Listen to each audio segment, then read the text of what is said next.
Good evening, Frank Rock, House of Orange Sports Channel. Tennessee drops game one tonight of their weekend series to Auburn 9-5. Let's talk about this thing. What happened tonight? Is this a cause for concern coming in? We talk about it going in. I previewed the series. Is Auburn, they were 1-8 coming into the conference schedule, coming into this weekend. Were they undervalued? Were they basically a product of their schedule at this point? They had played Vanderbilt, they had played LSU, they played Texas A&M, three of the top six teams in the nation. So, kind of feel that they were, I don't know, more of a product of their schedule than anything. I don't think it was indicative of the team that they were, and they proved it tonight. And some issues we have with Tennessee was brought to the forefront again tonight.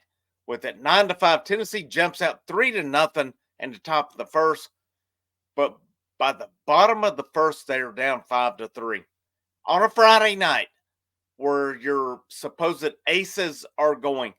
Not only your aces for just for the week, but your staff total. Normally, your top guys on your entire staff go number one on Friday night. Tennessee has an issue with pitching right now. I did the numbers a couple nights ago, and it showed that Tennessee ranks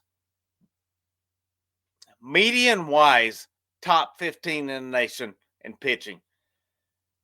They have some issues right now with AJ Russell out. AJ Russell was easily your Friday night guy, your best pitcher on staff. He's going to be out for a bit. Drew Beam. Do we move Drew Beam up next week? Drew Beam's going to go tomorrow. I almost think it's time to move Drew Beam up to that Friday night guy. Give him a chance. He has earned it over the course of a couple years. AJ Causey, right now, I'm going to look at some bullet points that I have going forward. But 9-5, Tennessee's pitching staff tonight. And my first bullet point is basically hell of a top of the first inning. That's what I put on that. We come out, Kavaris Tears, 2-run home run tonight. Let's get to the batting. 2-run home run for Tavares Tears. Makes it 2-0. And then you get, let me look here a little bit more. Blake Burke had an RBI, and so on. 3-0 out of the gate. And then Auburn answers 5-3 in the bottom of the first. So Tennessee comes back. Cal Stark gets a base hit. Christian Moore kills one. He absolutely crushes one. Makes it 5-5 tonight. Tennessee's offense died after that. One problem. And I'm going to have to record a video about this. As I know what everybody thinks of Tony Vitello. Loving this and that. I have my questions about Tony Vitello and his style. No excuse for 2 years ago not winning the national championship. I commend them on what they did last year. I have a problem with the way he's coaching. He's not a fundamentally sound coach. He's just not. I'm going to put out a video. I'm going to ruffle some feathers this week about Tony Vitello. I may ruffle his feathers, and I don't care because he's not a fundamentally sound coach. And, what's my qualifications? I'm not a college coach. I'm not. But I've coached at a pretty high level. Actually, I've coached some pretty good players. Does that mean I know more than Tony Vitello? No, absolutely not. Does that mean I know as much as him? No, absolutely not. But I don't know. My opinion, I do qualify to have an opinion as well. I don't like the brand of ball that I'm watching with Tony Vitello. You have to be able to evolve your style of baseball. I don't like what I'm seeing out of this team. And they can rank however as high as they want to rank in the country in every statistic category. But I can tell you right now, I could take a team and kick this team's asses any day of the week if you give me some talent. I could pitch these guys where they would barely score, and I could probably teach a team to sit and hit off this staff. They throw it right down the freaking pipe. They don't fool people with it. I mean, I look at the statistics tonight for the pitching. Causey had 1 1/3 inning, 8 runs, 8 earned runs, 8 hits. He did have 4 strikeouts. Aaron Combs went 4 innings, 3 hits, 3 walks, 6 strikeouts. His best outing of the year. But too much down the middle for me.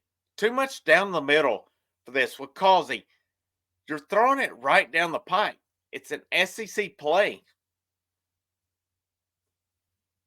I don't know what we're expecting here out of this team. I don't know what we're getting. We're not fooling anybody by throwing it down the pipe.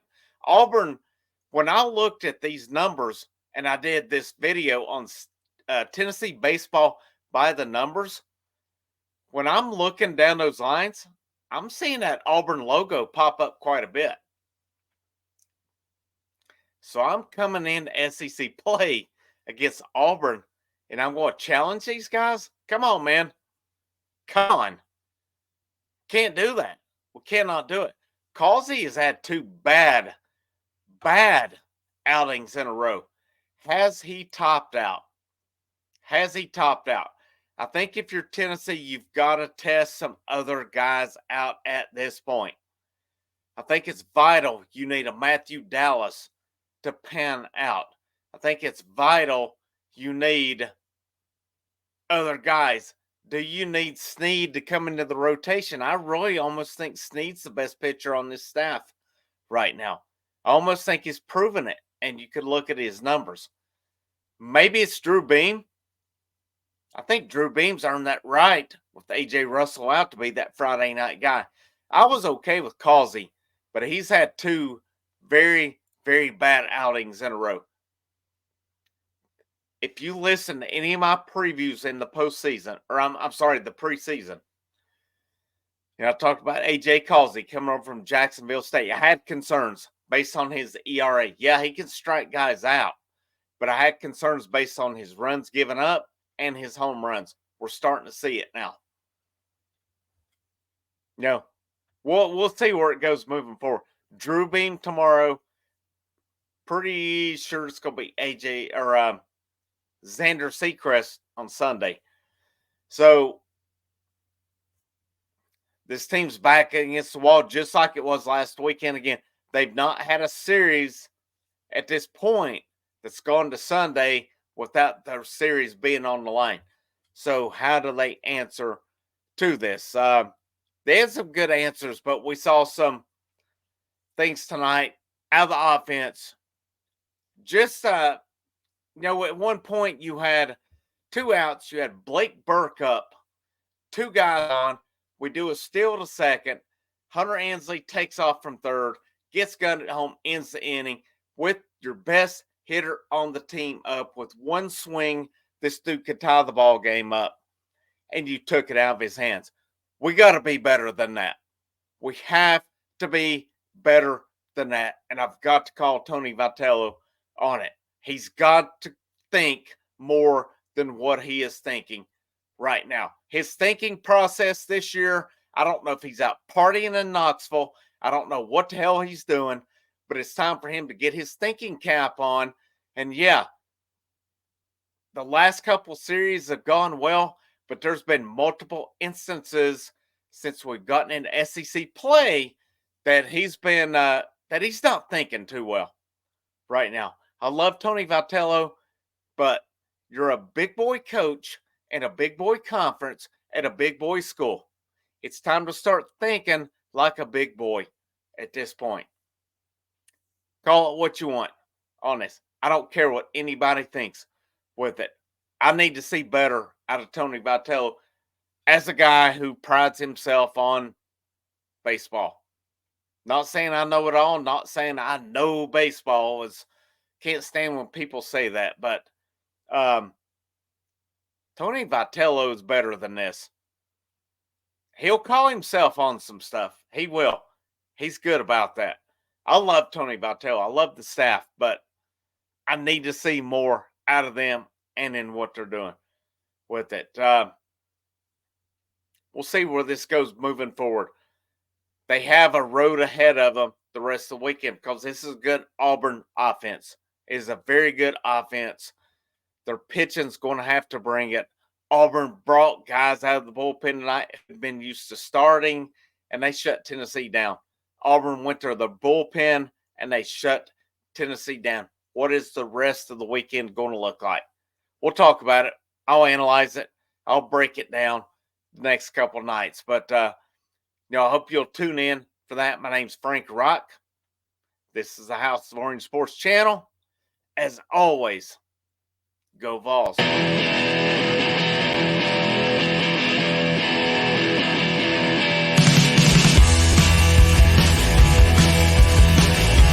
Everyone rejects me.